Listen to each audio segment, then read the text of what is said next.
Bienvenue à l'UEFA. Welcome to UEFA. Willkommen bei der UEFA. Pour le français, s'il vous plaît, tapez 1. Pour des raisons de qualité, cette conversation peut être enregistrée.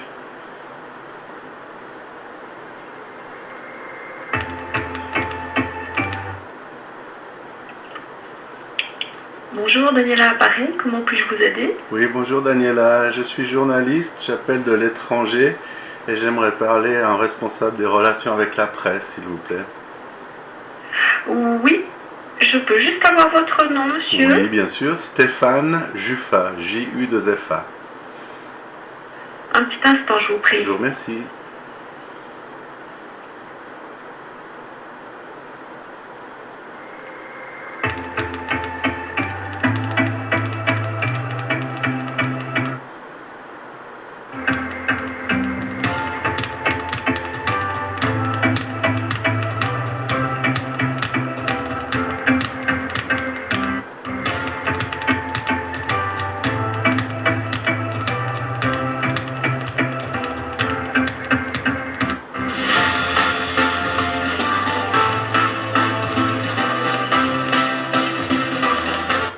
Vous êtes là, monsieur? Oui, tout à fait.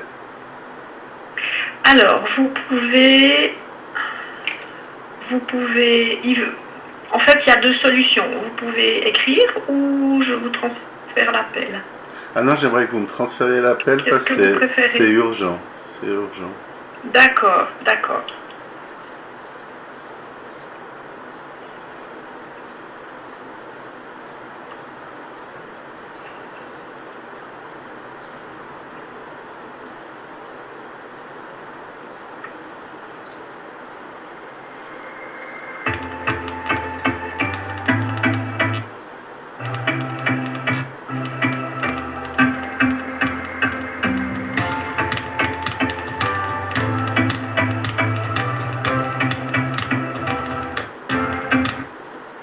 Bonjour, c'est bon.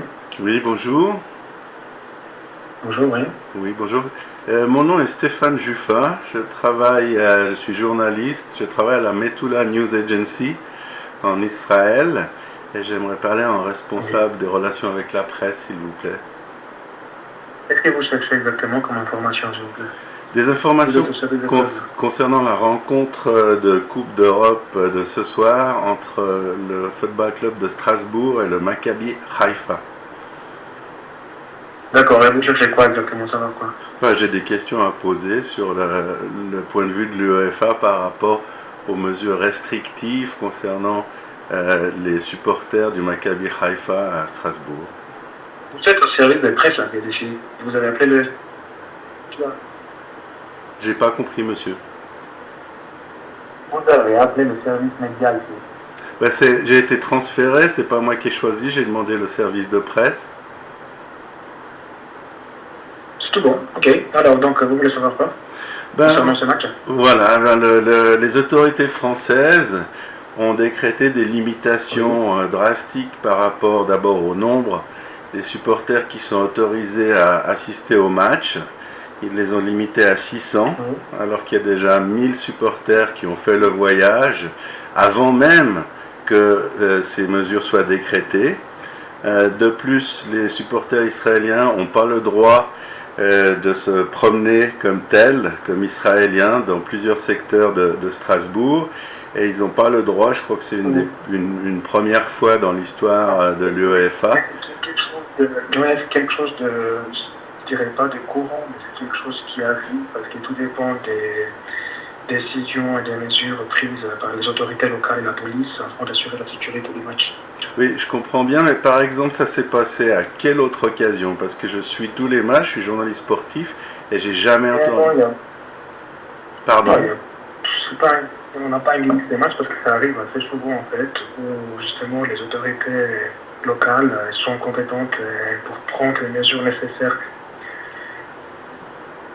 Oui, je comprends, mais les mêmes autorités locales, lors du championnat d'Afrique, de la Coupe d'Afrique des Nations, qui ne s'est même pas déroulée en France, ont admis que des millions de supporters de l'Algérie se baladent au milieu des rues avec des drapeaux algériens. Et nous, on a des supporters qui sont très paisibles. J'ai eu 1200 appels à l'agence jusqu'à maintenant pour me demander des explications.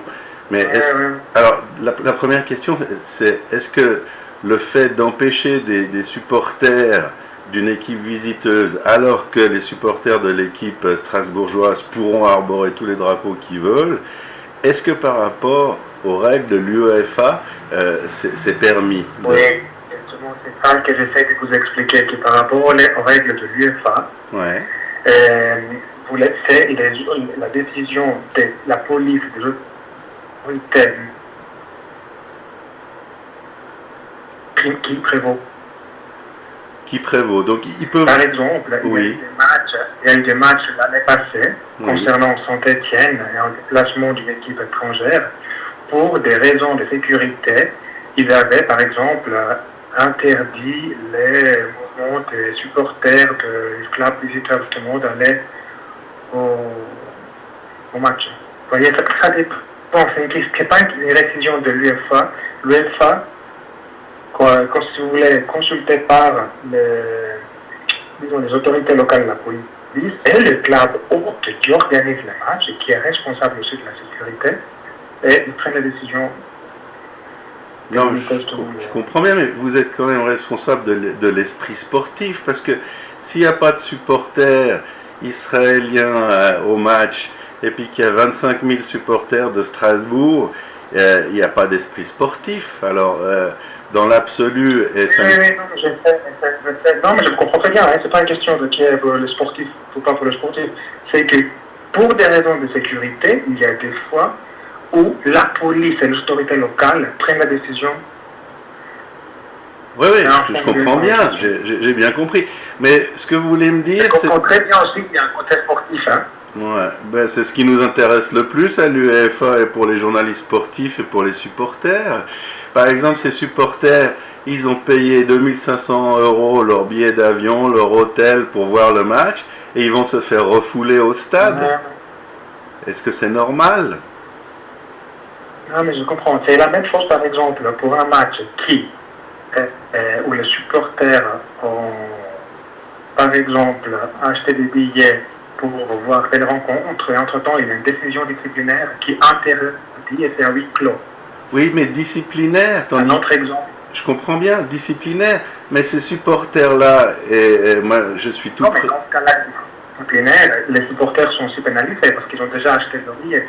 Oui, d'accord, je comprends bien, mais notre agence est toute proche de la ville de Haïfa, et il n'y a jamais eu le moindre problème disciplinaire avec l'équipe de Haïfa. D'accord. Alors, dans ces conditions, une équipe qui organise un match de Coupe d'Europe n'est-elle pas responsable de la sécurité des supporters et d'assurer la sportivité de l'événement? L'équipe qui organise le match, l'équipe hôte, est responsable, ainsi que la police et les autorités locales. Chaque fois, à chaque match. Ok. Et il n'y a aucune règle dans l'UEFA qui parle des dispositions. Il y a une règle qui dit que 100% de la capacité du stade doit aller à l'équipe visiteur. Ok. En condition qu'il y ait, s'il n'y a pas, je voulais, une décision de la police des autorités qui disent même ces quotas, il faut les limiter pour des questions de sécurité. Et si par exemple l'équipe de Strasbourg ou la préfecture du Bas-Rhin avait décidé qu'il n'y aurait pas un seul supporter de Haïfa qui serait admis au stade de la Méno, c'est la même chose? Ils ont le droit de faire ça? Non, ils n'ont pas le droit. Comme on a dit, il y a 5% de la capacité qui doit aller à notre équipe. Ah, 5%, excusez-moi, j'avais pas entendu. 5%. 5% de la capacité du stade, selon le règlement de l'UEFA, 5% des billets, si vous voulez, de la billetterie, il doit aller à l'équipe visiteur. Et même si la décision des autorités compétentes est totalement arbitraire, c'est-à-dire qu'elle est différente de tous les événements, notamment les rencontres de Coupe d'Europe qui ont eu lieu en France ces dernières années, c'est-à-dire que quelles que soient les décisions de l'autorité policière et politique, l'UEFA est tenue de les accepter telles qu'elles sont?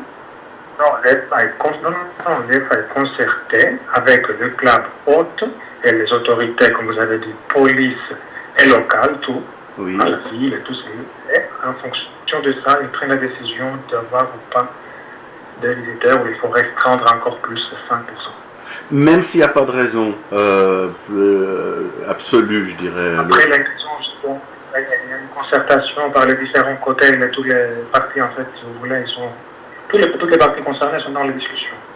Moi, je vous dis la vérité, je viens de questionner les responsables de Maccabi Haïfa et ils disent qu'ils n'ont pas été consultés et qu'ils comprennent absolument pas cette décision et qu'il n'y a jamais eu de problème avec leurs supporters.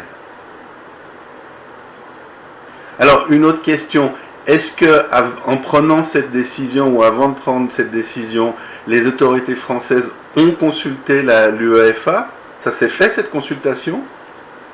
Ça, il faut que je regarde directement avec le département de compétition, je peux me renseigner.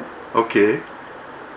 Si vous pouvez m'envoyer un email, je regarde directement avec eux et puis on vous répond. Si jamais je peux vous donner un numéro de téléphone suisse, on est en téléphone suisse. Ah, oui, tout ça. Pardon, excuse-moi. je dis je peux vous donner un numéro de téléphone suisse qui arrive ici chez nous à la rédaction. On a des numéros de téléphone dans chaque pays. Et si vous pouviez avoir la gentillesse de me rappeler pour me dire s'il y a eu consultation, parce que c'est évidemment très important pour nous, c'est pas quelque chose. J'aurais plutôt la gentillesse, si vous préférez, parce que c'est mieux comme ça, de vous répondre par écrit, par mail. Ok, si vous voulez. Alors comment Parce que nous, on va transférer votre demande à notre département concerné. Ok. Et on vous répondra dans le plus bref délai dès que j'ai les feedbacks de leur côté.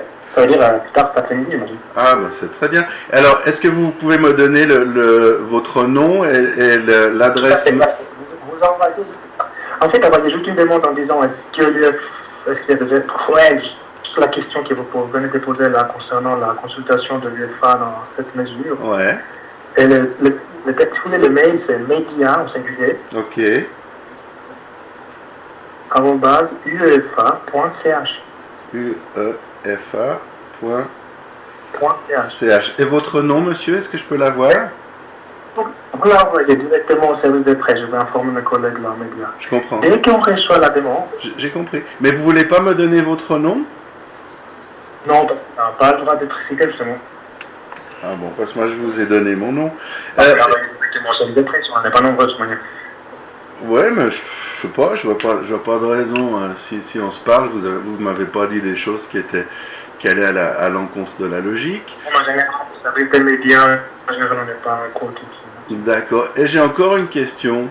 Et si, pour répondre à ce que les Français sont en train de faire, je répète sans la moindre raison logique, parce que je répète aussi, mais c'est important, il n'y a jamais eu le moindre problème avec des supporters de Maccabi Haïfa en déplacement, et le Maccabi Haïfa est déjà arrivé en quart de finale de Coupe d'Europe des Champions. Bon, ça fait quelques années, mais jamais il y a eu le moindre problème.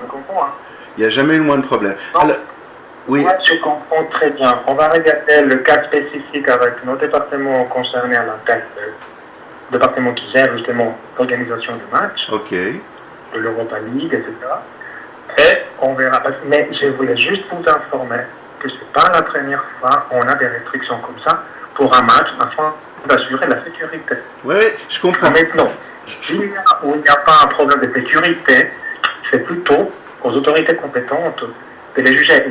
Il y a des réunions, si vous voulez, là-dessus. Je comprends. Mais on a vu, je pense que vous avez vu aussi dimanche dernier, il y avait des millions, pas 600, des millions de supporters algériens en France, alors qu'il n'y avait pas de match en France, avec des drapeaux algériens sur toutes les avenues françaises.